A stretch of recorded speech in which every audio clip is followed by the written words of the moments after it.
Bismillahirrahmanirrahim. Assalamualaikum warahmatullahi wabarakatuh. Perkenalkan, nama saya Firna Trisuyanti, Stanbook 202001010433. Pada kesempatan kali ini, saya akan membahas tentang konsep waktu, perubahan, dan kebudayaan. Yang pertama, pengertian kata sejarah. Sejarah berasal dari kata bahasa Arab, yaitu syajara, artinya terjadi. Sedangkan kata syajarotun artinya pohon kayu yang terus-menerus tumbuh dari bumi udara yang mempunyai cabang, dahan, dan daun bunga serta buah. Menurut Muhammad Yahmin, di dalam kata sejarah tersirat makna pertumbuhan atau kejadian. Secara etimologi, makna pertumbuhan atau kejadian, secara etimologis, makna kata sejarah adalah tumbuh, hidup, berkembang, dan bergerak terus-menerus, dan akan berjalan terus sepanjang masa. Selain kata sejarah, dalam bahasa Arab ada kata-kata yang artinya hampir sama, yaitu silsilah, pada umumnya merujuk pada keluarga. Ada sejumlah definisi sejarah yang dikemukakan oleh para sejarawan, diantaranya adalah menurut Ismaun, sejarah adalah suatu ilmu pengetahuan rangkaian kejadian yang berkualitas pada masyarakat dengan segala aspeknya, serta proses gerak berkembangnya yang kontinu dari awal sampai sekarang, yang berguna bagi pedoman kehidupan masyarakat. Yang kedua, menurut Muhammad Yamin, sejarah adalah ilmu yang pada umumnya berhubungan dengan cerita bertarik sebagai hasil penafsiran kejadian-kejadian dalam masyarakat pada masa lampau yang berdasarkan hasil penyelidikan bahwa bahan-bahan tulisan dan tanda-tanda lain. Selanjutnya, sejarah dalam arti negatif. Yang pertama, sejarah itu bukan mitos. Kedua, sejarah itu bukan filsafat. Ketiga, sejarah itu ilmu alam. 4, sejarah itu bukan sastra.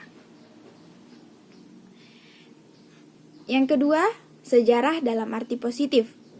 Sejarah adalah ilmu tentang manusia. Sejarah adalah ilmu tentang sesuatu yang mempunyai makna sosial. Tidak semua peristiwa penting untuk perkembangan dan perubahan masyarakat. Selanjutnya, guna sejarah. Yang pertama itu, guna intrinsik, terdiri atas sejarah sebagai ilmu. Sejarah adalah ilmu yang terbuka, artinya siapa saja dapat mengaku sebagai sejarawan secara sah, asal hasilnya dapat dipertanggungjawabkan sebagai ilmu. Yang kedua, guna ekstrinsik. Yang pertama, pendidikan.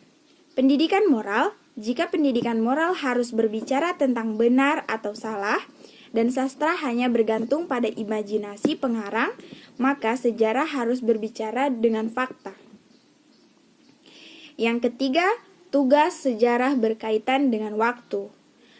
Para sejarawan sepakat bahwa ilmu sejarah bertugas membuka peristiwa ke masa lampau atau waktu yang lalu umat manusia, memaparkan kehidupan manusia dalam berbagai aspek kehidupannya, dan mengikuti perkembangannya dari masa yang paling tua hingga masa kini. Tugas sejarah membuka masa lampau umat manusia mengandung pengertian bahwa sejarah meneliti dan mengkaji peristiwa-peristiwa di dalam masyarakat manusia yang terdiri di masa lampau.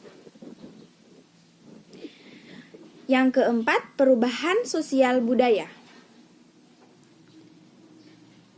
Pengertian perubahan sosial budaya dalam konteks kehidupan manusia sebagai makhluk sosial dikenal dua macam perubahan, yaitu perubahan sosial dan perubahan kebudayaan. Membicarakan perubahan sosial tidak dapat dipisahkan dari pembicaraan perubahan budaya. Perubahan sosial dan perubahan kebudayaan dapat dipisahkan untuk keperluan teori. Tetapi dalam kehidupan nyata atau dalam kehidupan sehari-hari sangat sukar untuk dibedakan dengan tegas antara perubahan sosial dengan perubahan kebudayaan. Yang kedua, faktor-faktor yang menyebabkan perubahan sosial budaya. Faktor-faktor yang menyebabkan perubahan sosial budaya, yang pertama itu faktor internal, yaitu bertambah dan berkurangnya penduduk. Bertambah penduduk yang sangat cepat menyebabkan terjadinya perubahan dalam struktur masyarakat, terutama yang menyangkut lembaga-lembaga kemasyarakatan. Kedua, penemuan baru, inovasi atau innovation, merupakan suatu proses sosial dan budaya yang besar, tetapi dalam jangka waktu yang tidak terlalu lama. Yang kedua, selanjutnya, pertentangan atau konflik dalam masyarakat. Pertentangan atau konflik dalam nilai-nilai dan norma-norma politik, etnis, dan agama dapat menimbulkan perubahan. Serta adat istiadat yang telah berjalan lama akan menimbulkan perubahan apabila individu-individu tersebut beralih dari nilai, norma, dan adat istiadat yang diikuti selama ini. Selanjutnya faktor eksternal, yaitu ada lingkungan fisik, adanya bencana alam seperti gempa bumi, angin topan, banjir besar, dan tanah longsor. Peperangan yang terjadi antara satu masyarakat atau negara dengan masyarakat lain menimbulkan berbagai dampak. Sepertinya dampak atau tindakan oleh adanya pemberontakan dan pertentangan.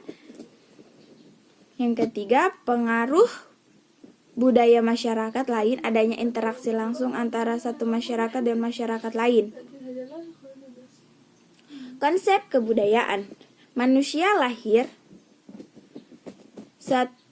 suatu kebudayaan tertentu. Ia tidak dilengkapi dengan sarana biologis yang serba otomatis menjadi miliknya. Tumbuhan dan hewan hidup hanya berjalan mengalir begitu saja. Hidup tumbuhan dan tidak mengangkat diri dan hidupnya ke tingkat yang lebih tinggi. Mungkin itu saja yang dapat saya sampaikan, kurang lebihnya mohon dimaafkan. Wabillahi taufiq wal hidayah. Wassalamualaikum warahmatullahi wabarakatuh.